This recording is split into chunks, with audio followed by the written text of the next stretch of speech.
faudra pas mettre toutes les solutions techniques pour empêcher certaines choses. Il y aura toujours l'esprit humain qui va pouvoir trouver un contournement. Il ne faut pas oublier que depuis le Covid, aussi les modes de travail ont changé. C'est malheureusement, les collaborateurs des fois vont synchroniser le personnel et le professionnel. La chose qu'on n'a jamais vue, c'est le premier signe d'alerte pour moi. C'est clair que c'est beaucoup plus simple de stocker les mots de passe dans le navigateur. Le ScaterAid, je rejoins François sur le côté, c'est le prix d'innovation des cybercrimes de l'année. On n'a pas besoin de casser la porte, on a le double des clés. C'est un univers qu'on a du mal à imaginer en fait.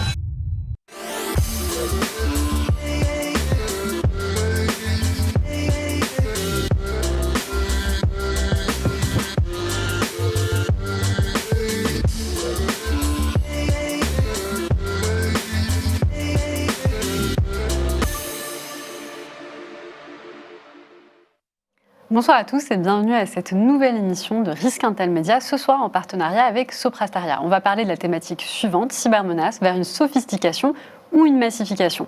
Pour cela, on a 4 experts qui sont ce soir avec nous, qui vont répondre à mes questions, potentiellement également aux vôtres. Mais avant de commencer, on va leur donner la possibilité déjà de se présenter. Et je commence par Michael Comte. Bonsoir Yasmine, bonsoir à tous, merci pour l'invitation. Donc Michael Comte, ça fait 8 ans que je suis chez Soprastaria, anciennement chef de projet sur nos activités de SOC. Et depuis 4 ans, Product Manager sur les activités de CTI. Donc en tant que MSSP, je travaille pour la protection de nos clients et CERT Manager du groupe Soprastaria et membre de l'Intercert France. C'est un petit sujet qu'on abordera un peu plus tard, je pense. Enchanté. Renato Febrato. Bonsoir Yasmine, bonsoir à tous, merci pour l'invitation. Donc, je suis actuellement le RSSI du groupe Epner. Ça fait une dizaine d'années que je travaille dans la cybersécurité avec un parcours plutôt issu de la cybersécurité opérationnelle, donc avec un background plus technique que conformité au risque. Merci. François Deruti. Bonsoir Yasmine, bonsoir à tous. Donc moi je travaille chez Sequoia.io depuis presque 5 ans maintenant, responsable des activités de suivi des menaces ou CTI. Et avant j'ai passé quasiment 6 ans à la tête des opérations de l'ANSSI et 15 ans dans le ministère des Armées, toujours dans l'analyse de la menace sous toutes ses formes. Et Jérôme Etienne. Bonsoir Yasmine, bonsoir à tous. Donc moi je suis Jérôme Etienne, donc je suis le directeur cybersécurité du groupe Rocher. Ça fait maintenant 5 ans que j'ai rejoint le groupe et avant, moi aussi, un peu comme toi, je viens du monde plus opérationnel où j'ai un peu débuté ma carrière dans le monde de la banque d'investissement, après dans le luxe, retail luxe et maintenant dans le groupe Rocher. Eh bien, ravi de vous avoir avec nous ce soir. Donc, je le répète, la thématique de ce soir, c'est cybermenaces vers une sophistication ou une massification. Alors, j'ai souhaité poser la question au public, aux experts de la cybersécurité. Je vais vous donner les résultats dans quelques instants. Mais dans un premier temps, j'aimerais partager avec vous un constat par rapport à 2025. Je vois qu'il y a une double dynamique. C'est-à-dire que d'un côté, on va avoir une massification des attaques. Je pense notamment à la campagne Kogi, donc on est 580 millions de mails de phishing, c'est énorme comme type d'attaque qui cible notamment les PSP et les plateformes de paiement, mais on a également des attaques plus chirurgicales et je pense notamment à Pipe Magic qui utilisait un zero day et un malware ciblant des systèmes industriels. Donc moi ma question pour vous, et puis après je vais vous donner la question que j'ai posée au public, c'est de savoir comment dans vos organisations on peut voir ces deux dynamiques. Est-ce qu'il y en a une qui prend plus la place par rapport à d'autres? Et puis j'ai posé cette question notamment au public, je leur ai demandé, selon vous, l'IA va rendre les cyberattaques plus nombreuses, plus sophistiquées, les deux. On a quand même alors je vois de loin 903 répondants, ça fait quand même pas mal. 13% pour plus nombreuses, 17% pour plus sophistiquées et 70% pour les deux. Alors, est-ce que déjà c'est des chiffres qui vous parlent? Est-ce que vous êtes d'accord ou pas d'accord quand vous voyez? Parce que là, on voit quand même une grande majorité sur les deux. Qu'est-ce que vous en pensez? Oui, moi je pense que oui, c'est effectivement les deux. Après, c'est pas pour moi, de mon point de vue, c'est pas une double vue, c'est plutôt une chaîne continuité, soit une chaîne de logistique, soit une convergence.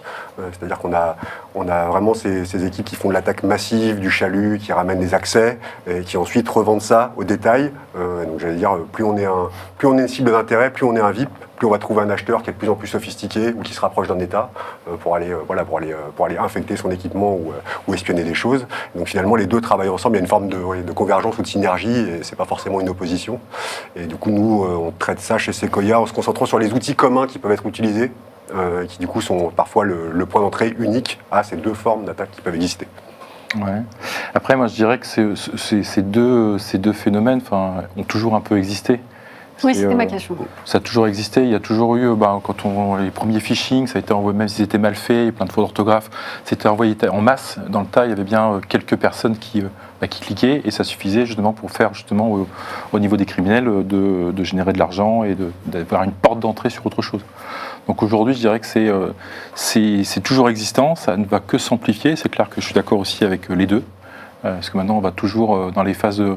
En plus, je dirais que dans les phases d'attaque, il y a toujours cette récolter des renseignements sur la cible, et après, on essaie d'avoir un maximum de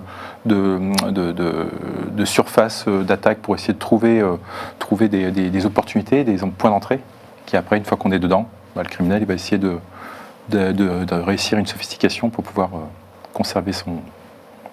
Ce qui est intéressant, c'est vraiment, je pense, les postures, ou en tout cas les impacts en fonction de ce qu'on cite. Le massification, comme le disait très bien François, on parle sur le sujet Stealer, sur le spear phishing, qui vont être vraiment assez disparates pour vraiment, comme disait François, le chalut. Et après, le sophistication, quand on va sur les sujets sur les zero day, sur des vulnérabilités critiques, nous, en tant que MSSP, on voit sur de réponses incidents où derrière, l'attaquant, sur certains cas, il restait très longtemps dans le SI, comment il a bougé, qu'est-ce qu'il a déployé, et là, ça devient un peu plus compliqué. Comment on l'adapte, en tout cas, avec ou le client ou l'entité, on fait la réponse. Et ça, c'est un vrai sujet, je pense. En complément aussi, je pense que l'apparition des IA, ça va faciliter aussi l'apparition de nouveaux acteurs, pas forcément très bons techniquement, avec moins de capacités techniques, mais le fait que l'IA va prémâcher une certaine partie du travail, ça va créer aussi une porte d'entrée pour un nouveau public qu'aujourd'hui on ne voyait pas forcément lors de nos incidents ou de nos attaques. Entièrement d'accord. J'avais justement une table ronde, je crois que c'était il y a 1 an, sur la cybersécurité et l'IA, et un expert, d'ailleurs, il était à votre place, exactement, qui disait la même chose, qui disait en fait, avec l'IA, on va avoir la barrière d'entrée sur le marché de la cybercriminalité qui va s'abaisser, et on va avoir finalement des hackers qui ne sont pas si compétents techniquement que ça, mais parce que, voilà, avec l'IA, ils vont pouvoir créer du code malveillant, créer des outils et autres, et donc on va se retrouver avec des gens pas très bons, mais qui vont pouvoir massifier en fait des choses un peu simples, quelque part. Alors, justement, ma deuxième question, c'est concernant toujours cette massification versus sophistication. Est-ce que c'est vrai l'affirmation de dire que les campagnes massives, elles viennent un petit peu préparer le terrain pour des campagnes beaucoup plus impactantes, parce qu'elles viennent scanner le système, détecter des failles et puis faire une frappe un peu plus chirurgicale? Je pose la même question au public. Est-ce que vous pensez que les campagnes cyber massives servent avant tout à repérer les failles avant de passer à des attaques plus ciblées? Vous pouvez répondre oui, non, ou ça dépend. Et puis je vous laisse vous me répondre. Moi, je dirais pas tout le temps. Alors, il y a ce phénomène-là, vraiment le fait de pouvoir utiliser l'IA pour récupérer des équipements vulnérables, exploiter des vulnérabilités dans la minute quand la preuve d'exploitation sort. Ça marche très bien. Mais après, voilà, il faut trouver des gens qui exploitent, qui utilisent. Donc, d'où de ces marchés, les Initial Access Brokers ou tous ces groupes-là qui sont spécialisés dans la distribution d'identifiants, de failles, de choses comme ça pour trouver des attaquants. Après, c'est pas tout le temps une vérité dans le sens où quand un État ou quelque chose de plus sophistiqué veut arriver, s'ils ont vraiment une cible dure, ils vont mettre des moyens pour y arriver, ce sera leur unique cible. Donc, parfois, les deux peuvent être concomitants, mais il y a toujours un espace qui reste quand même assez sensible à côté pour aller attaquer des cibles de haut niveau, à haute valeur ajoutée ou des cibles stratégiques. Mais on voit vraiment ce chemin de vraiment ces IAB, là, ces Initial Access Brokers, ils vendent au kilomètre des accès à la liste des victimes que j'ai récupérées. Choisis, c'est du pick and choose. Choisis là-dedans celles qui te semblent d'intérêt, celles qui vont correspondre à ton objectif, ou alors prends-les toutes en même temps et essaye d'avoir un paiement de rançon ou quelque chose comme ça. Et surtout sur ces IAB, c'est la zone d'ombre, parce que les organisations vont protéger leur SI, vont protéger leur espace, mais ce qu'on voit beaucoup, c'est que c'est plus les environnements personnels qui sont ciblés. Et on a des usages, donc là, Jérôme et Renato vont faire des bons en tant que CISO. C'est malheureusement, les collaborateurs, des fois, vont synchroniser le personnel et le professionnel. Donc, quelles sont les actions de protection de la société qui sont mises en place? Et malheureusement, on peut retrouver après des vols de secrets, des vols d'informations de l'entreprise, qui là, d'un point de vue réponse à incident, peut être beaucoup compliqué. Alors, il y a certes les mots de passe associés à l'entreprise. Nous, ce qui nous fait un peu plus peur en tant que CERT, c'est quand on commence à voir les éléments d'administration, les comptes partagés, où là, les politiques de gestion de mots de passe, les politiques sont complètement différentes.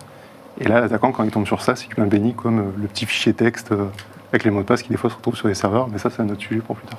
Et est-ce que ce type de faille, si on peut appeler ça une faille, finalement, ce collaborateur qui ne fait pas la distinction entre ses outils personnels et professionnels, est-ce que c'est à la marge ou est-ce que c'est quelque chose qu'on voit assez régulièrement dans le monde professionnel? Je dirais que ça se voit régulièrement, parce qu'après, on est tous des humains, on a tous un moment où on travaille, on est sur son laptop d'entreprise. Moment de midi, entre midi et 2, la pause, entre guillemets, il y aura toujours besoin de faire quelque chose, un achat, etc. Donc l'utilisation de professionnel et personnel, la frontière, elle est très mince. Donc il y a toujours je dirais que maintenant, c'est de la sensibilisation. On aura beau mettre toutes les solutions techniques pour empêcher certaines choses, il y aura toujours l'esprit humain qui va pouvoir trouver un contournement, enfin en tout cas essayer de faire quelque chose.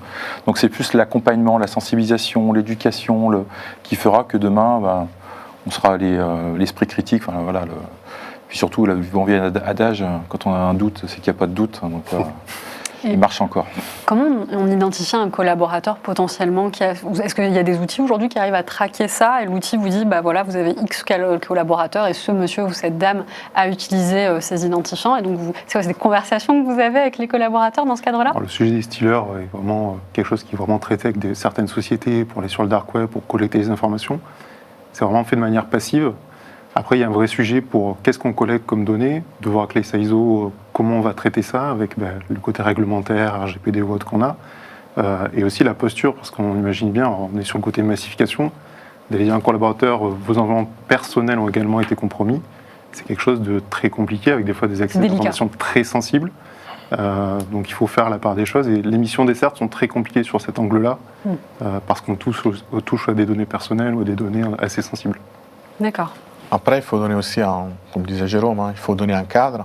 Il faut dire aux collaborateurs, voilà, au sein de l'organisation, qu'est-ce qu'on peut faire dans un monde professionnel. Il ne faut pas oublier que depuis le Covid, aussi, les modes de travail ont changé et la séparation entre privé et professionnel, je pense que ça s'est encore un peu plus avancé. Moi, je me souviens les premières semaines du confinement, on voyait des alertes récurrentes qu'on avait à l'époque, c'était des parents qui donnaient leur ordinateur pro aux enfants parce qu'à un moment ils étaient à la maison et ils n'avaient pas tous un ordinateur à la maison, ou ils avaient 2 ou 3 enfants, il y avait de la concurrence pour pouvoir jouer à l'ordinateur, et c'était pas des incidents, mais des alertes qui arrivaient régulièrement, l'enfant qui allait faire du Fortnite ou qui allait télécharger. Je pense à ça, à la paix par Netflix. Attends, je vais mettre un épisode, laisse-moi 30 secondes. Ça peut être très rapide. On n'en parle pas assez, mais ça a dû être une période incroyable pour vous. Ça ne devait pas être de tout repos. Alors, j'ai la réponse du public qui a répondu à notre questionnaire. Pensez-vous que les campagnes cybermassives servent avant tout à repérer des failles avant de passer à des attaques plus ciblées? On a 56% qui répondent oui, 22% qui répondent non et 22% qui répondent ça dépend. Voilà. On a quand même une majorité qui est assez convaincue sur cette partie-là.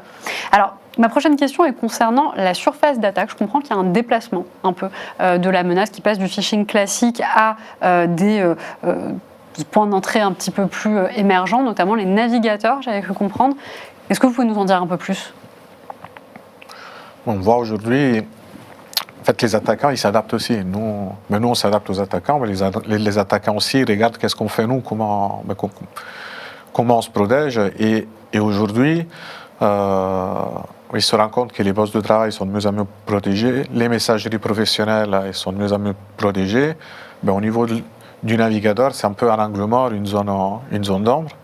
Et souvent, un site internet piégé avec une redirection vers un site web qui, lui, après, il va télécharger de la charge malveillante. C'est quelque chose qu'on voit de plus en plus. Et pour revenir au discours d'avant aussi, c'est souvent des usages personnels dans le cadre professionnel qui fait qu'à un moment, on va aller sur un site internet qui n'est pas très bien protégé et qui fait en sorte qu'on risque de récupérer quelque chose de pas très joli. Ouais, puis après, je dirais que il y a aussi le côté utilisation qui fait qu'aujourd'hui, quand on utilise un navigateur, pratiquement pour tout est en mode application, tout est en mode SaaS, tout est stocké en tout cas et via sur Internet et via notre navigateur on y accède. Aujourd'hui, les navigateurs, pour simplifier la vie de chacun, on peut facilement stocker, enregistrer le login et le mot de passe. Donc tout le monde n'a pas un gestionnaire de mot de passe, comme nous tous, nous avons. Évidemment. Mais voilà, le monsieur et madame tout le monde l'ordinateur familial, c'est clair que c'est beaucoup plus simple de stocker les mots de passe dans le navigateur, puisqu'en plus, il le propose. Et là, pour les criminels, en tout cas, c'est une voie d'or, puisque ils arrivent justement à exploiter, et puis l'ordinateur de monsieur et madame tout le monde, on n'a pas tous des EDR, on n'a pas du tout même des EDR même, antivirus quand ça va bien, donc ça donne une voie dorée pour justement récupérer facilement tous ces points d'entrée qui vont permettre d'accéder à autre chose, et se revendre facilement sur le dark web. Après, Renato disait un sujet intéressant, c'est sur le côté usurpation des sites internet. Il y a le côté personnel qu'on voit, mais il y a aussi le côté professionnel, ce qu'on appelle le typo-squatting, où en fait les attaquants vont usurper une marque, vont profiter également d'événements de campagne à certaines actions. Donc on a eu les Jeux Olympiques, qui était un super moment avec les fausses ventes de billets pour les Jeux. On l'a sur certains événements, des événements, je dirais, géopolitiques, ou en tout cas le sommet de l'OTAN, des sujets comme ça, qui sont pertinents. On voit que les attaquants mettent en place certaines infrastructures pour leurrer également, alors, soit des publics bien ciblés, soit ratisser assez large et pour pouvoir après comprendre. Et ça, c'est aussi un sujet intéressant à regarder. Et on voit quand on utilise Gmail, par exemple, on va autoriser son compte, à chaque fois on va se connecter avec son compte Gmail à droite, à gauche, on va créer des dépendances, des chemins. Et puis le navigateur, on a pas mal d'extensions qu'on installe tous les jours, qui sont parfois compromises ou parfois pas de qualité incroyable. Et puis c'est là aussi on va retrouver le vol du cookie de session. On passe notre temps à dire multifacteur, double facteur, triple facteur. Mais c'est là où on va retrouver aussi des chemins avec des kits qui sont là juste pour s'ingérer au milieu et récupérer les deux codes et se faire passer pour vous après. Et ça marche très très bien, presque parfois mieux que cliquer sur un mail piégé ou des choses comme ça, quoi. Donc, en fait, on n'a pas besoin de casser la porte, on a le double des clés. Donc c'est beaucoup plus facile. Et dans cette massification, toi, je reviens un petit peu à ce que tu disais tout à l'heure là, sur la massification. Il y a quelques années, selon l'actualité, des criminels utilisaient l'actualité pour justement forger des campagnes, pour justement de phishing et autres, pour avoir récupéré des informations, enfin envoyer en masse. Maintenant, avec l'IA, c'est tellement facile de créer de regarder l'actualité et de s'adapter. Il y a la revente d'un groupe qui revend une marque. Paf, on peut l'utiliser et puis cibler. Il y a quelque chose qui se passe dans un pays, des droits de douane qui changent, ce qui s'est passé avec Gogui, là, pour justement cibler plus facilement. Maintenant, c'est tellement facile avec l'IA de rendre quelque chose de crédible, de bien fait. Et, parce qu'avant, c'était facile, il y a eu des fautes d'orthographe, c'était mal fait, c'était mal adapté.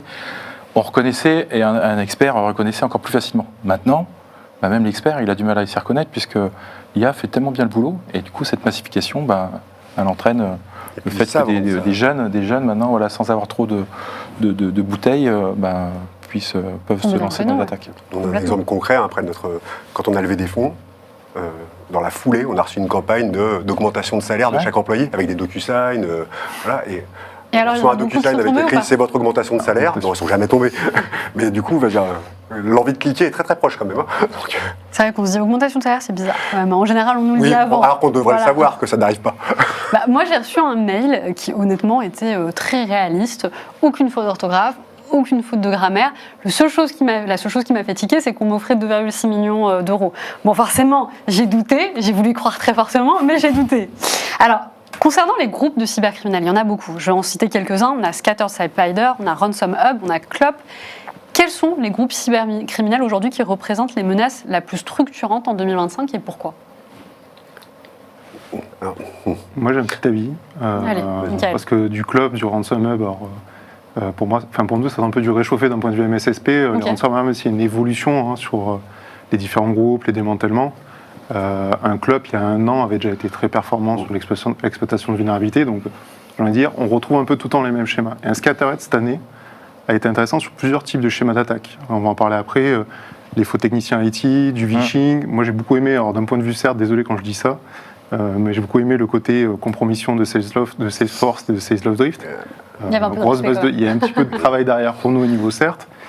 Et du coup, Scattered, on l'a vu également sur plusieurs, je dirais, plaques géographiques, secteurs. Donc là, je vais faire rebondir Jérôme avec le côté retail et Harrods en Angleterre, des compagnies aériennes, je crois que tu en parlais après, Yasmine. Et c'est des groupes, je trouve, qui sont très intéressants, structurés, et qui vont en tout cas vers de nouveaux schémas d'attaque, ou en tout cas qui sont plus compliqués à aller chercher pour les équipes de détection, pour les équipes de réponse. Et du coup, il y a un gros travail de connaissance de la menace derrière, où on doit aller chercher ça, quoi. Ouais, et puis ils ont développé une forme de... Clop, Ransom Hub, c'est de l'ingénierie, l'attaque. C'est-à-dire qu'on fait sa chaîne, c'est un peu, pas business as usual, mais on est un peu là-dedans. Scattered Spider, ils ont réinventé la reconnaissance, la phase sociale, avec des façons différentes d'approcher ça. Ils sont ils recrutent jeunes, des gens qui sont au fait de toutes les nouvelles techniques, qui parlent très bien anglais, qui savent très bien se faire passer justement pour des techniciens ou des gens qui ont perdu leur compte. Ça marche très très bien, et du coup, ça nous oblige à en même temps sensibiliser et travailler sur le cerveau des employés ou des gens qu'on protège, et en même temps travailler sur la partie technique, sur phase d'exposition. Et ça, c'est deux volets un peu schizophréniques parfois pour expliquer ça ou sensibiliser. Et du coup, vous expliquez finalement qu'ils se distinguent par rapport aux autres par le fait qu'ils recrutent des personnes jeunes, plus proches des actualités en termes de tech, c'est ça? Ouais, c'est assez. Ils sont innovants. Ouais, on a envie de dire qu'il y a du. Ça invente près. Voilà. Alors, Comme quoi, il y en a aussi du côté Non, des mais quand on est passionné cybercriminels. de ce domaine, c'est l'imagination n'a pas de limite, je pense. le énième rançongiciel, on n'en peut plus, mais il faut toujours travailler là-dessus. Mais voilà, quand ça invente frais, ça a toujours un côté un peu innovant, ça nous donne envie de creuser, mais faut reconnaître qu'ils sont malins, quoi. Ok. Ils sont malins. Ouais, Alors- puis après, je dirais qu'ils profitent aussi de l'économie. L'économie va mal en ce moment dans le monde. Donc ça fait aussi pour, en Asie ou ailleurs dans le monde, dans des pays où il y a un peu moins de force, de puissance d'achat, ça fait de l'argent facile. Et en plus, ils sont industrialisés. Il y a juste à dérouler. Il faut juste qu'il y ait un humain qui clique sur un bouton pour pouvoir après suivre. C'est procéduré. Donc c'est facile. Ils ont bien bossé les biais cognitifs, Ouais, l'empathie, c'est clair. l'urgence, tout ça, ils ont bien bossé là-dessus. Le sujet, c'est que les schémas de ransomware as a service, comme disait François, c'est un peu du réchauffé pour nous, dans le sens où déjà, on n'a plus forcément le chiffrement d'une partie du SI ou global du SI. C'est l'extraction de données et le petit côté, on met la pression sur le fameux data leak site quand il y en a un, quand il a été remonté. Et in fine, on n'a pas cette innovation, même s'ils utilisent un peu l'IA, ils font des choses. D'un point de vue, je dirais, méthodologie, procédure, connaissance de la menace et détection ou réponse à incident, ce qu'on appelle les TTPs, donc dans Mitra-Attack, ces groupes vont rester sensiblement les mêmes. On ne va pas aller dans tous les outils qu'ils utilisent ou autres, mais on va retrouver un peu les mêmes schémas. Le Scattered, je rejoins François sur le côté, je vais dire c'est le prix de l'innovation des cybercrimes de l'année, je vais pas oser dire ça. Mais en tout cas, d'un point de vue connaissance de la menace CTI ou éditeur, ou d'un point de vue MSSP, certes, on se dit, ah oui, effectivement, c'est marrant cette année sur ce qu'ils ont pu faire. Après, c'est un peu moins marrant quand il faut accompagner les clients ou quand on répond sur les crises sur ces sujets-là, où là, il faut adapter en fonction de ce qu'ils ont fait et les postures du public. Alors justement, parlons-en donc. Scatter Spider, il se distingue par de l'ingénierie sociale, manipulation, il joue sur les émotions. Quand on est une équipe de SOC ou de CERT, où sont les red flags? Qu'est-ce qu'on doit identifier pour se dire il y a un problème, ils sont dans les parages? Déjà, c'est qu'a-t-on sur les périmètres, donc qu'a-t-on déployé sur nos solutions de détection, donc SOC, EDR, NDR, XDR. C'est déjà le premier point, je pense, qui est très important. Et malheureusement, quand on n'a pas ces capacités de collecte, on n'a pas les informations, c'est quand la compromission a commencé à arriver. Donc là, Jérôme a dit quelque chose de très intéressant tout à l'heure sur le côté sensibilisation, accompagnement. L'utilisateur qui dit « Tiens, j'ai eu un coup de téléphone bizarre, on me demande de faire sa comparaison, j'ai commencé à cliquer, je sens pas le truc ». C'est là où on intervient côté CERT, et on va pouvoir en tout cas un peu plus tirer la pelote de laine et voir ce qui se passe, comment ils ont bougé, ce qu'ils ont fait. Mais le cas de Scattered est pas très compliqué, parce que sur la sophistication, on va parler après d'autres acteurs. Mais voilà, il faut avoir les bons leviers, et surtout, c'est pour les équipes techniques. On reçoit beaucoup d'informations. Nous, en CTI, on reçoit une centaine de rapports. Une analyse détection en fonction des périmètres va aussi recevoir beaucoup d'alertes, beaucoup d'incidents. Et comment on trie tout ça? Donc on commence à faire des choses en utilisant l'IA dans les capacités, dans les solutions éditeurs, dans ce qu'on peut développer. Maintenant, c'est comment on donne la bonne criticité, le bon levier pour endiguer rapidement. Vraiment des anomalies, comportements, mais tout ça, en fait, c'est une fois qu'on le dit, ça a l'air évident. L'ancien exemple du voyage impossible, c'est-à-dire deux IP qui se connectent au même compte depuis deux pays différents en moins de 30 secondes, c'était une alerte il y a longtemps. Aujourd'hui, c'est le même principe, mais beaucoup plus compliqué. C'est-à-dire, voilà, on a enroulé un nouveau mot de passe, double facteur, et puis une connexion via un VPN qu'on n'a jamais vu. Donc voilà, la chose qu'on n'a jamais vue, c'est le premier signe d'alerte pour moi. Il y a vraiment ces choses qui pop, c'est la première fois que ça arrive. Il vaut mieux appeler son CEO, appeler quelqu'un pour dire c'est normal que tu te connectes de là. On peut avoir raté une info, il peut être en voyage, il peut être je sais pas où. Mais voilà, cette façon de dire voilà, c'est la première fois que ces éléments-là arrivent, ça doit être un signal d'alerte. Je suis d'accord avec ça. En tout cas, pour nous aussi, dans notre métier de SSI, c'est la connaissance du périmètre. Savoir qu'est-ce qui se passe, c'est quoi les outils, qu'est-ce qu'on utilise vraiment, qu'est-ce qu'on a peu de chances d'utiliser. Après, on n'est jamais à l'abri. Les organisations elles sont complexes et maîtriser tous les outils et savoir exactement ce qui se fait, c'est compliqué. Mais connaître un mode nominal de fonctionnement en termes soit de procédure opérationnelle, procédure métier ou de comportement utilisateur, ça nous réduit aussi, nous, la prise de décision pour dire là, c'est vraiment pas normal. Alors justement, si on prend Ransom Hub et Clop, donc je comprends qu'ils combinent autant de la massification que des attaques zero day, donc un peu plus complexes. Quand on est une organisation, comment on s'adapte finalement à cette double formule d'attaque, je dirais? Disons que Je dirais que les basiques, ils existent depuis des années, mais ils sont toujours là et il reste quand même le premier rempart justement d'éviter cette massification.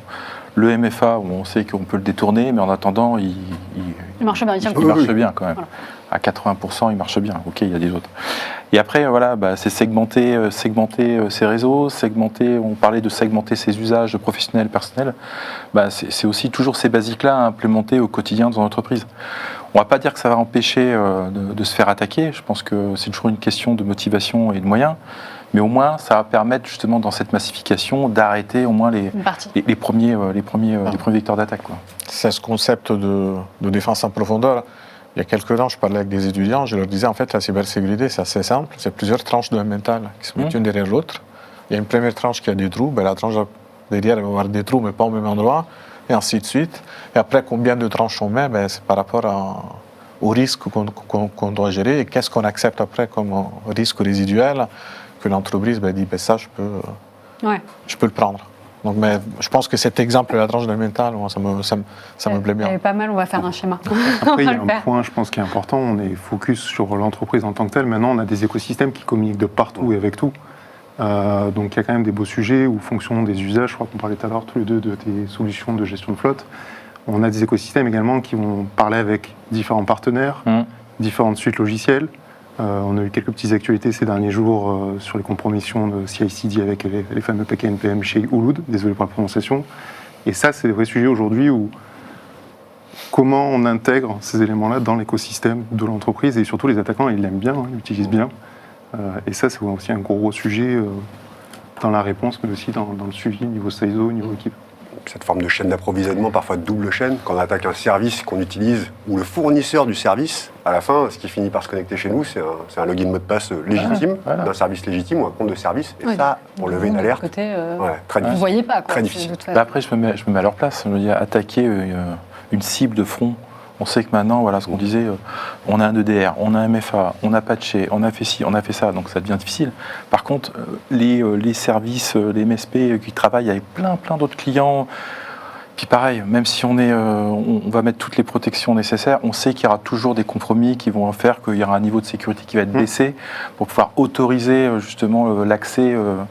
Donc c'est jackpot pour eux. À partir du moment où ils ont une cible et que ça fonctionne, ils ont potentiellement accès après à une centaine de clients peut-être derrière. Oui, c'est plus rentable C'est finalement. beaucoup Et d'ailleurs, plus rentable. c'était ma prochaine question. J'allais vous demander, finalement, je vois qu'il y a de plus en plus d'attaques sur les fournisseurs IT et MSP. Est-ce que c'est pas quelque part une manière finalement de concentrer tout son effort sur un acteur et de se dire, si l'acteur tombe, en fait, j'en touche plein par ses fournisseurs. Et d'ailleurs, je pose la même question au public. Estimez-vous que les attaques passant par les fournisseurs IT et MSP deviennent la stratégie dominante pour toucher plusieurs organisations en même temps? Je vous laisse me répondre oui, non, ou ça dépend. Mais en tout cas, moi j'en suis convaincue. Un peu comme quand il y a eu beaucoup de failles cette année autour de SAP. Et typiquement, je discutais avec un expert il n'y a pas longtemps, je disais SAP, tous leurs clients, c'est les Fortune 500. Donc c'est sûr qu'à chaque fois qu'on arrive quelque part à passer chez SAP, on a les Fortune 500, tout le monde, jackpot d'un coup. Alors, nous, on n'est pas Fortune 500, mais dans la protection interne de notre entreprise, nous, on voit une solution de SOC et de détection avec un flux de CTI. Donc, si c'est moi le vecteur d'entrée, j'ai remis la clé sous la porte. Donc on fait très attention à nos interconnexions, mais il n'empêche que, comme toute, on n'est pas un grand groupe, on n'est pas si nombreux que ça, donc on va utiliser du Notion, on va utiliser des outils externes, on va utiliser un CRM pour gérer notre base client. Chaque fois qu'on fait notre analyse de risque, moi ma hantise, c'est que les données clients partent. Pas que notre plateforme soit touchée, parce que là on protège bien. Par contre, la bureautique, la suite externe, ça c'est un vrai sujet. Et du coup, il suffirait que j'ai un HubSpot, un Salesforce, un Notion finisse par être le point d'entrée. On n'est pas à l'abri d'avoir des drames derrière sur ces choses-là. Donc, je pense je ne sais pas s'ils ont raison, mais oui, il y a forcément une branche de ces attaquants qui va se focaliser sur ces sujets-là, particulièrement les clubs ou ceux qui sont très dans l'ingénierie et moins dans le social ou dans l'utilisation de prompts plutôt que d'attaquants. Eux, ils sont très efficaces pour aller trouver des choses là-dedans. Et surtout, on l'avait vu au moment du démantèlement de Logbit, c'est que finalement, l'efficience de ces groupes-là, je parle des Logbit, du ransomware classique, n'était pas énorme. Je crois que pour 10 attaques qu'ils essayaient, il y en avait une qui réussissait et encore. Est-ce qu'elle était rentable, cette unique celle qui réussissait? Et c'était pas tout le temps rentable. Alors que là, des groupes comme Clop qui disent finalement, j'ai une faille, je fais l'ingénierie, je l'exploite au bout, je sais qu'à un moment, je vais je vais être plus rentable, parce qu'après, le but, il est là. Et le fait de passer par des Salesforce, comme on a vu cette année, ou par un gros point d'entrée, c'est une manière pour eux aussi de maximiser le retour sur investissement. D'accord. C'est là où la réglementation, enfin, les partenaires, les éditeurs, les MSSP, MSP ont des cadres. Alors, il y a après des prestations bien précises qui font qu'on a des SI très cloisonnés, très compliqués pour certains types d'acteurs. Je pense sur les OIV ou autres et leur SIV. Maintenant, le sujet que je trouve intéressant, c'est on voit Nice 2 qui arrive, on voit Dora sur le secteur finance. On vient un peu plus pousser, en tout cas, l'ensemble des acteurs. Alors, c'est embryonnaire, mais il y a un vrai sujet intéressant. Et sur certains, moi, l'un de mes préférés, de mes chouchous dans Dora, c'est on amène réellement la menace au centre, qui est en tout cas un peu nous l'ADN qu'on a chez Soprastaria. Il y a un très bel exercice qui s'appelle le TLPT, donc vous m'excuserez pour mon anglais, c'est Threat-Led Penetration Testing, c'est l'article 26, où en fait, ce qu'on appelle la Red Team, donc c'est les équipes d'attaquants gentils de la société, vont tester la résilience, vont tester le SI sur une fonction critique basée sur un scénario de la menace. D'accord. Et ça, c'est un vrai sujet, je pense, intéressant pour tester à la fois l'entité, et alors dans le TLPT, on a quelques onglets également où on peut tester les fournisseurs critiques. Donc Ok. si vous êtes fournisseur d'une banque, on peut vous tester. Je pense que ce que fait la finance en général est assez précurseur. C'est vrai. Demain, on le verra ailleurs. C'est vrai qu'en général, ils sont bons. Voilà, ils protègent des assets, ils protègent des choses importantes. Alors, je vous donne la réponse du public. Estimez-vous que les attaques contre les fournisseurs IT et MSP sont le nouveau vecteur dominant des cyberattaques? On a un oui à 72,7%, écrasante. On a un non à 18,2%. Et ça dépend à 9,1%. Alors moi, je suis étonnée par le 18,2% de non. Vous pouvez lever peut-être la main, ceux qui ont dit non. Comme ça, on va pouvoir en discuter après. Alors, j'ai une question également. Alors, attendez, je vais prendre une question. On a John qui pose la question. Dans ce cas, est-ce que le Remote Browser Isolation est une solution applicable pour les PME? Est-ce que ça va marcher? Ça va sûrement limiter. Après, c'est une question de moyens pour une PME. C'est parfois, dans les investissements qu'ils ont à faire au quotidien, entre déjà tout ce qu'on a dit comme outil, donc il faut déjà s'équiper. Si en plus il faut aller vers ça, alors ça fonctionne, mais est-ce que c'est déployable, les passages à l'échelle? Est-ce que c'est encore démocratisable aujourd'hui pour des gens qu'on est encore en train de sensibiliser ou qu'on ont la bonne sensibilisée, mais plus pas les moyens de s'équiper avec tout ce qu'il faudrait? Techniquement, ça malheureusement pour les PME, le bon levier, c'est d'aller voir un CSIRT ou un CERT local ou sectoriel et de déclarer l'incident. Parce que je rejoins François, il y a quand même des investissements et après, même si on déploie des solutions de sécurité, une fois que l'incident est notifié, Renato, tu vois justement sur le côté contexte, aide à la décision, que va faire la PME si ce n'est débrancher le câble ou être dans une situation un peu compliquée. Alors, ça amène des cyberattaques font des fermetures d'entreprises, malheureusement, c'est une réalité, un fait. Maintenant, il faut voir comment les accompagner. Et ça, je pense que les CERT régionaux, en tout cas, sont un bon vecteur quand ils commencent à avoir l'incendie. Après, est-ce que toute la maison a brûlé? C'est un autre sujet, je pense. Et après, pour les PME aussi, il commence à y avoir des offres un peu clés en main, micro-SOC, comme on appelle. Il y a pas mal d'acteurs français, d'ailleurs, qui se lancent sur ça. Et c'est un peu le socle minimal, mais ça permet de commencer Les premières étapes, en fait. les premières étapes et surtout d'avoir quelqu'un qui regarde ce qui se passe. Parce que souvent, on peut s'outiller, mais si on n'a personne qui regarde, autant pas avoir d'outils. Ouais, surtout qu'il n'y a personne qui le configure correctement. C'est encore pire. C'est encore pire. Puis on reste sur les basiques, de sauvegarde. Il y a plein d'autres chantiers également qu'on peut peut-être faire. Il faut choisir ses combats ou voir où on veut aller et comment le faire. Et ça, je pense, c'est important. Peu importe la taille de la structure, que ce soit petite ou grande. Alors après, les moyens sont différents, les capacités, les surfaces sont différentes. Mais voir aussi après derrière qu'est-ce qu'on va faire de cette information ou comment on peut revenir après à un business as usual. Et ça, c'est un point important, je pense. Alors, je vais prendre une autre question. Qui sont les commanditaires qui contribuent aussi à cette massification et la finance? Donc, j'imagine, une question de Ali, je pense que là, on rentre dans le domaine de la threat intel. C'est est-ce qu'il y a des États qui commanditent peut-être une massification d'attaques? Alors, il y a des États qui sont clients, justement, de ce qu'on disait du résultat. C'est-à-dire, voilà mais 1 million d'équipements vulnérables, ça je prends.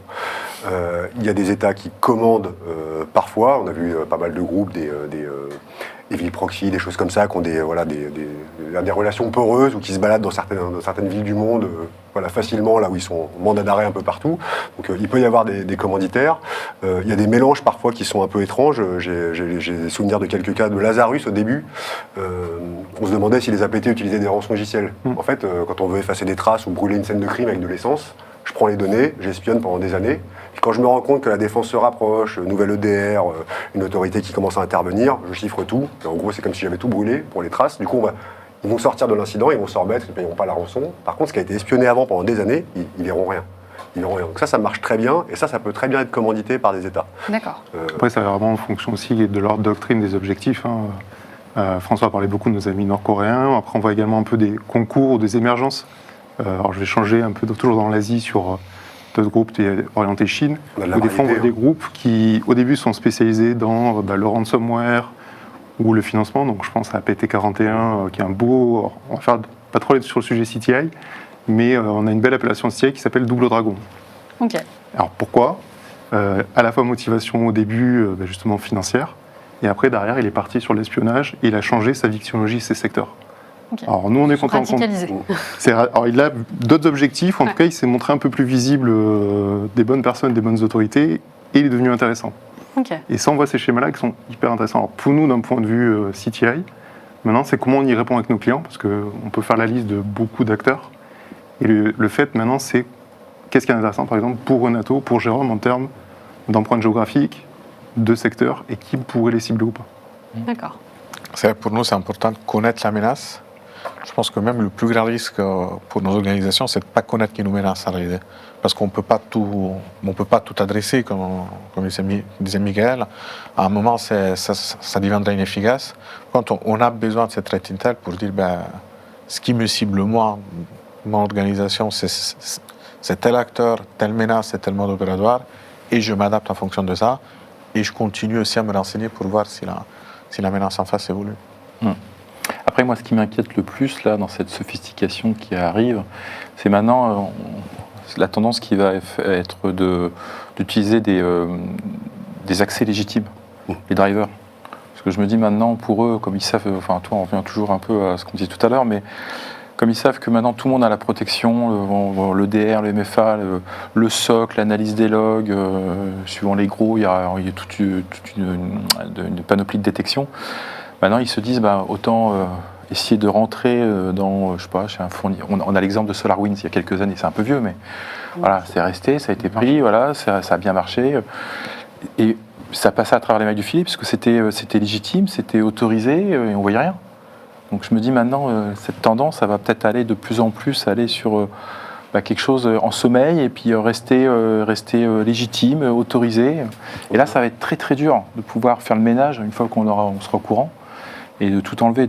On le voit arriver notamment avec l'IA, dans alors j'ai plus tous les termes en tête des noms qu'on donne à ces attaques-là, mais en gros j'empoisonne ton repository, c'est-à-dire maintenant qu'on met du copilote sur GitHub, qu'on met tout un tas de moteurs IA sur des repos un peu publics ou de coding, on peut tout à fait aller injecter des faux prompts là-dedans. Quand le copilote va passer dessus, ça va se propager dans le dev, dans la compilation, et puis ensuite on va retrouver cette faille quelque part, exploitable, et tout ça peut être utilisé 2 ans après. Ils sont patients. Rester en sommeil, et puis... Alors, justement, on parle souvent de professionnalisation des groupes criminels. Je me pose la question, côté entreprise qui se fait attaquer, comment on perçoit, comment on réagit, comment on voit cette professionnalisation, elle se voit dans quoi exactement ? On va revenir un peu sur ce qu'on évoquait déjà, mais elle se voit déjà dans le découpage, la taylorisation des tâches. C'est-à-dire que avant, les groupes d'attaquants, ils sont 6-7, peut-être moins que ça, répartis un peu partout dans le monde. Ils font des malwares, ils codent leur attaque. Aujourd'hui, c'est des équipes, ils ont des services après-vente. Des fois, ils ont des suivis clients qui sont, je devrais être jaloux, mais des fois peut-être mieux que le nôtre. C'est-à-dire qu'ils sont très répondants, 24/24, toutes les langues. Ton code n'a pas marché. Ils vendent des logins mots de passe qui sont valides, sinon ils remboursent.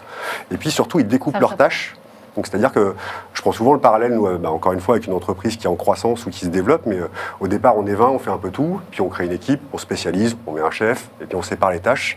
Généralement, c'est que ça fonctionne, c'est qu'on est en croissance, c'est qu'on gagne de l'argent, c'est que c'est lucratif. Donc eux, s'ils font ça, et qu'ils se spécialisent comme ça, c'est que ça fonctionne aussi, et qu'ils ramènent beaucoup d'argent. Donc ils sont capables d'avoir des brokers, des distributeurs, des créateurs de sites web, des créateurs de désinformation autour, des spécialistes IA. On regarde sur les forums, on les voit recruter du Rust, du Go, on va avoir des nouveaux malwares, codés différemment qui arrivent. Donc non, ils sont innovants, pour reprendre ce que tu disais. Des corps de métier, on va dire. Et souvent, on le voit aussi au moment des démantèlements de ces groupes, quand on commence à voir un peu leur back-office. Ça a été le cas pour Conti à l'époque. On avait vu effectivement qu'ils avaient des fiches de poste, des spécialistes en chiffrement, cryptographie, des communicants, parce qu'ils communiquent très très bien. C'est des gens qui sont très bons en communication. Et c'est un univers qu'on a du mal à imaginer. En fait, on pense toujours à quelqu'un qui est tout seul chez lui et qui s'aime un peu en touche à tout. En fait, pas du tout. C'est des vraies entreprises qui fonctionnent en horaire de bureau, 9h, 18h. Souvent, en tout cas, ils sont pas là la nuit chez eux. C'est quelque chose d'assez structuré. Bien organisé. Même très structuré plutôt. Après, des recrutements, et ce qui est intéressant, c'est un point de vue CTI, des bouts de code qui faisaient, on est beaucoup sur le ransomware as a service, mais qui faisaient sur un groupe. Des fois, on retrouve un peu les mêmes bouts de code après sur un autre groupe. Et c'est intéressant parce que c'est le même développeur, on retrouve les mêmes signatures. Sur Hub, il y avait un peu de ça sur Ransom Hub. Il y avait une forme de plateforme les gens sont déclarés affiliés, puis après sont partis. Enfin, il y a un côté Dallas des fois là-dedans. Mais après, on l'a même aussi sur les sophistiqués. Sur, par exemple, les acteurs type Chine, il y a eu beaucoup de leaks qui sont sortis sur des sociétés de cybersécurité spécifiques en Chine. Je pense à Aisun, où là, typiquement, on voit le partage de certains types de malware. Donc, il y a PlugX qu'on connaît bien avec François. Donc, tous les groupes vont un peu se partager le même. Puis après, on retrouve les spécialistes, le spécialiste Zero Day Ivanti, le spécialiste F5. Bon, des fois, c'est un peu le même. Et ça, c'est intéressant. Donc là, il y a un vrai sujet. Des fois, ils sont limite des professional services de certains éditeurs. Moi, j'en dirais pas plus pour ne pas faire fâcher. Est-ce que les techniques qui étaient autrefois, les techniques plutôt avancées, peut-être plus rattachées aux APT, est-ce qu'aujourd'hui elles existent en format as a service utilisable et cliquable par tout le monde? De plus en plus, ouais. De plus en plus. C'est plus on disait tout à l'heure, c'est plus le talent, je sais plus qui disait. Il n'y a plus forcément le talent du hacker, mais il y a le talent du prompt aussi, qui vient aussi par-dessus ça. C'est-à-dire que voilà, on peut donner une infrastructure d'attaque qui est extrêmement bien faite, qui a été utilisée longtemps par APT28 ou les Iraniens ou peu importe. Aujourd'hui, ils les mettent à disposition, ils les louent. C'est une autre forme il y a un peu, voilà, j'utilise ma voiture, puis je peux la louer à quelqu'un de temps en temps, ça me fera un peu de sous sur le côté. Eux, pareil, elle ne sert pas, je te la prête, sers-toi-en. Je te la loue plutôt, je te la prête. Ou je me demande, c'est plus une question pour vous deux. Parfois, on a vu c'était il y a 2 ans, un moment sur VMware, toute cette campagne de ransomware qui partait. Je me demande si ces groupes-là, à un moment, quand ils se sentent sont en train de se faire prendre, ou si en tout cas on a été découvert, à un moment ils rendent public ce qu'ils ont fait. Et du moment que c'est public, c'est plus personne d'une certaine manière, et l'attribution devient compliquée. Je me demande s'il n'y a pas un peu de ça aussi quand on voit des grosses 0D qui deviennent publics d'un coup avec un exploit qui est tout fait à côté. Je me dis ça. Non, mais ça peut être soit pour j'ai fait ce que j'avais à faire et maintenant je vais noyer ça, on le donnera à tout le monde. Alors faites du bruit. En fait, le bruit, ça va cacher le silence de vraiment l'opération. Quand on prend les groupes russes, APT28, APT29, que je suis depuis quasiment 20 ans maintenant, il y en a un qui fait beaucoup de bruit, on parle beaucoup APT28, on peut publier tous les jours, ça va démentir tout le temps, il ne se passe rien, pendant que l'autre est extrêmement dur à trouver. Et du coup, on sent bien qu'il y en a un qui cherche des objectifs stratégiques, là où l'autre est là pour créer le chaos. Et parfois, je me dis qu'ils sont là que pour m'occuper, moi. Ils sont là pour me faire perdre du temps. Ça peut être une bonne stratégie en soi. Oh, mais ça marche, en tout cas. Il semblerait que ça marche. Okay. Si ça fait 20 ans que je les cherche, ça semblerait que ça marche. Ça nous occupe bien, Non, mais tu apprends beaucoup. Mais j'apprends beaucoup, exactement. Alors, une fois qu'un acteur malveillant est implanté, est-ce que c'est difficile de le faire sortir? Et comment on peut être sûr de l'avoir fait sortir? Parce que tu parlais tout à l'heure de celui qui chiffre tout, un peu comme si il jetait du pétrole et qu'il allumait le feu. Comment on fait? C'est très compliqué. C'est très compliqué parce qu'on a à la fois, alors déjà comment on a traité l'incident, il est remonté dans les chaînes décisionnelles en fonction de la criticité, mais là on parle de sujets assez explosifs en général. Donc on a visibilité minimum CISO et maximum CEO direction groupe. Et donc on a une pression pour un retour à la normale, parce qu'il faut faire rouler les camions, parce qu'il faut que les boutiques, on puisse vendre des produits de beauté. Et de notre côté, on a les experts cyber, on a les équipes IT qui vont continuer la réponse incident, qui vont... on revient sur nos fameuses TTP, connaissance de l'attaquant, et voir comment il a bougé, ce qu'il a fait, et ce qui est encore présent dans le SI. Et pour mettre ce tampon, nous, cyber, on va dire, il faut beaucoup de temps, on regarde, on investit. De notre côté, on a la pression du métier de, non, il faut démarrer demain.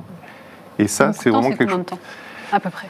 Sur des gros groupes, on peut se dire 3-6 mois, de manière... On peut même dépasser un an. Ouais, non, c'est parce clair, que s'ils ont bougé sur le réseau, et ça, si pendant 3 mois tu fermes les boutiques, bah oui, c'est complexe. je pense que c'est C'est pas un possible. cauchemar, parce qu'à partir du moment où il est présent, il a ses entrées, il va se répliquer, il va trouver des logins, des mots de passe, il va se créer d'autres comptes.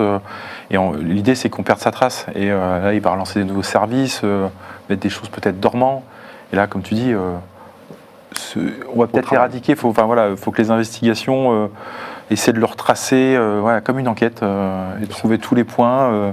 Quand il y a un doute, faut se dire, il faut peut-être refaire une restauration d'un backup où on est sûr que le backup est sain, mais c'est l'enfer, quoi. Enfin, Il y a une dizaine d'années, quand j'étais à l'Annecy, on avait cette dernière phase qui était, on signait pas, parce que signer c'est impossible, mais dire voilà, on a l'expulsion de l'attaquant, c'était la dernière étape. Il ne s'est pas passé 2 ans avant qu'on soit pas incapable, mais qu'on s'engage beaucoup moins dans cette partie-là. On peut s'assurer qu'ils ne reviennent pas par le même chemin. On peut répondre à tout un tas de questions. C'est plus possible de rentrer par là. On est sûr qu'il n'a pas exfiltré ça. On est sûr qu'il ne peut pas toucher cet élément sensible. Par contre, dire qu'il n'est plus là et le signer en bas d'un papier, impossible. Impossible. C'est là que post-attaque, quel est le plan d'action qu'on met derrière? Et ça, c'est vraiment quelque chose d'important, la notion de feedback et rétexte de l'incident. Côté CISO, vous êtes très friand du sujet, c'est qu'est-ce qu'il en sort? Et ça, c'est vraiment une phase qui est très importante, que ce soit le massifié ou le sophistiqué ou les deux. Comment après on rebondit post-cyberattaque? Ça, c'est un vrai sujet qui est intéressant. Et les démantèlements internationaux, je pense notamment à Endgame par exemple, est-ce que ça crée un coup de pression aux groupes cybercriminels ou pas du tout? Parce que moi j'ai un peu eu le sentiment notamment que ce sont des hydres avec plusieurs têtes et qu'en fait vous en coupez un, ça repop-up à droite à gauche et qu'on a l'impression que c'est à l'infini, donc est-ce que vraiment ça a un impact? Je ne sais pas. Donc je pose la question, est-ce que quand on fait un démantèlement international en plus qui fait du bruit, est-ce que ça crée de la pression aux groupes cybercriminels? Et si oui, comment vous le voyez? Comment vous le sentez? Toujours les mêmes principes. Ça casse la confiance. Donc ça les rend paranoïaques. Quand on est paranoïaque, quand c'est les mêmes biais. Des erreurs. Ouais, non, mais exactement. Okay. Il n'y a pas de raison qu'on n'utilise pas les mêmes biais qu'eux. On les met sous pression, on les met en danger. Il y en a qui ont été arrêtés pour une faute de j'ai pas lancé mon VPN, il a coupé, j'avais pas vu qu'il n'était pas à jour, je bascule sur Facebook, je vais regarder un peu ce qui s'est passé chez mes potes. Et là, vous d'un seul coup, l'adresse, la photo, on sait où il est, on envoie ça aux enquêteurs, c'est réglé. Ça marche très bien, donc ça casse la confiance. Il faut que ça leur coûte cher. Donc, mais parfois on se dit mais leur plan de continuité d'activité, j'ai jamais réussi à en avoir un, eux ils en ont un, quoi. Il est top. Non, mais c'est ça, il marche très très bien. Eux ils sont capables de remettre une infrastructure dans la foulée, là où toi tu expliques ça à tes clients en disant le PCA c'est important, mais le PCA c'est important mais c'est difficile. Il y a un gros travail, il ne faut pas arrêter, et on l'a vu sur certaines opérations, sur par exemple Oma Stealer qui a été démantelé, on voit une petite baisse d'activité. Après malheureusement ça redémarre ou ça repart de notre côté. Mais le travail qui est fait par les autorités, que ce soit Interpol, nous en France on a l'OFAC, le J3 qui font un énorme travail, les communautés de CERT. Je rejoins François sur le côté, voilà, on leur met la pression, on leur montre qu'on est présent, et de toute manière c'est une guerre sans fin, c'est le jeu du chat et la souris, et je pense que c'est important que ce soit fait, avec surtout aujourd'hui on a des communications partagées de plusieurs CERT nationaux. Je ne vais pas dire que les rôles changent, parce qu'on a toujours un petit train de retard, mais en tout cas on les suit, et ça c'est je pense important. Et puis pour ceux qui regardent, quand tu parles d'Endgame, leur vidéo, le compteur, la scénographie qu'ils mettent en place, on est capable dans un domaine qui a l'air un peu procédurier à l'ancienne, le PV papier, où je vais dire voilà ce que j'ai trouvé chez ma victime, là maintenant ils sont capables de faire des choses qui rendent ça sexy d'une certaine façon pour le côté défensif, donc ça les aide aussi à recruter, ça les aide à envoyer des messages un peu sympas, il y a tous les logos de tous les pays, quand on se fait chasser par une vingtaine de pays, on se sent en sécurité si on est bien caché, mais je pense moins qu'avant quand même, moins qu'avant. Après, je partage Jérôme ce que tu en penses, mais c'est vrai aussi que pour nous, RSSI, la qualité du renseignement, depuis qu'il y a toute cette collaboration qui s'est mise en place, elle a quand même augmenté, elle est plus riche. Moi, il y a 5 ou 6 ans encore, c'est pas si vieux que ça, j'avais l'impression que cette qualité de renseignement que j'ai aujourd'hui était réservée qu'à certains types d'organisations en France, alors qu'aujourd'hui, ça s'est beaucoup démocratisé et ça nous aide à nous défendre, très clairement. Non, clairement, parce que là, de pouvoir être au courant assez rapidement quand un copain se fait avoir et puis que nous on sait le mode opératoire et qu'on peut vérifier ce qu'on est prêt à recevoir, clairement c'est de l'or. Ça permet de nous adapter rapidement, quoi. Et ça s'est bien ouvert. Europol maintenant, nous on fait partie d'un groupe de démantèlement en tant que société privée. On n'est pas les seuls, on est plein. Ça s'est ouvert beaucoup. C'est plus, l'État et puis les autres. Même s'il y a encore plein de progrès à faire, ça s'incarne aussi. Johanna Bruce, son tempérament fait que quand on a un sujet, on sait qu'il va être pris en compte. Ouais. On n'a pas l'impression de dire j'envoie une info et espérons que le parquet me réponde. Ils répondent, ils ne peuvent pas tout faire, ils ne sont pas assez nombreux, mais ils lâchent rien. Et surtout, ils ont des résultats. Et ils ont des résultats. Alors, dernière question de cette émission, et d'ailleurs aussi dernière question pour le public. Après tout ce que nous venons d'évoquer, donc et massification et sophistication. Et en même temps, j'entends quand même à plusieurs reprises que les budgets alloués à la cybersécurité, au CISO, ne grossissent pas, au contraire, s'amoindrissent. Comment on fait justement pour arbitrer ces priorités quand on a un CISO? Je pose la même question au public. Selon vous, est-ce qu'un CISO doit-il toujours prioriser la réduction de la surface d'attaque plutôt que l'investissement dans des technologies avancées de détection? Oui, non, ça dépend. Et puis, forcément, c'est à vous que je me tourne. Moi, je dirais, effectivement, on est contraint, phase économique, on ne peut pas dépenser d'un point de vue budgétaire la cybersécurité, ça serait un monde idéal. Donc, je dirais que déjà, avec ce qu'on a, c'est de s'assurer qu'ils sont utilisés à 100%. Et je pense que déjà, rien que ça permettra aussi On a encore des choses à faire, parce qu'il n'y a personne dans une société qui peut dire qu'il utilise 100% des capacités de tous ses outils, de tout son EDR, etc. Donc rien que ça, je pense qu'il y a encore des choses, en étant un petit peu, smart, pour justement dire, ok, je ne peux pas investir plus, mais au moins je vais m'assurer que... Donc ça peut être une première étape qui va permettre justement d'assurer la massification, d'être prêt à recevoir cette massification. Après, la sophistication, c'est là qui va peut-être être où il faudra qu'on puisse vendre et aller demander des budgets nécessaires pour dire avec des scénarios de risque vraisemblables et qui clairement travailler avec les métiers, parce que eux, ça va leur parler s'ils perdent une activité. Il y a un risque de perte d'exploitation. On leur dire maintenant d'essayer d'aboutir à cette sophistication qui pourrait nous concerner. Oui, un complément, c'est ce sujet effectivement de couverture fonctionnelle. Qu'est-ce que je fais, qu'est-ce que je couvre avec tous les outils que j'ai? Parce que nous aussi, pour nous rassurer, on peut dire, je mets un outil de plus, et finalement, je ne suis pas sûr qu'on gagne en efficacité. Par contre, il y a un sujet aussi de prise de conscience des métiers dans les entreprises pour dire, en fait, moi, je suis en tant que CISO, qui est RSSI, ce n'est pas mes risques que je protège. Je suis là pour gérer les risques de l'entreprise. Et la cybersécurité, il y en a un parmi d'autres. Et comment on le traite? C'est quoi le minimum vital qu'on veut garantir? Moi, j'insiste souvent sur ce concept de minimum vital, de dire, un incident, ça peut toujours arriver, le risque zéro n'existe pas, et encore moins en cybersécurité. Mais si quelque chose nous arrive, c'est quoi le socle qu'on doit faire fonctionner, même en mode dégradé, sur un temps qui peut être de quelques mois? Parce qu'en plus, les entreprises qui ont une bonne maturité, souvent peuvent se dire, tiens, j'ai mes PC informatiques, un incident informatique classique, je sais que je pourrais prendre une journée, 4 heures, en fonction de la sensibilité de l'application qui est impactée. Un incident cyber, c'est pas quelques heures, ça peut être quelques mois.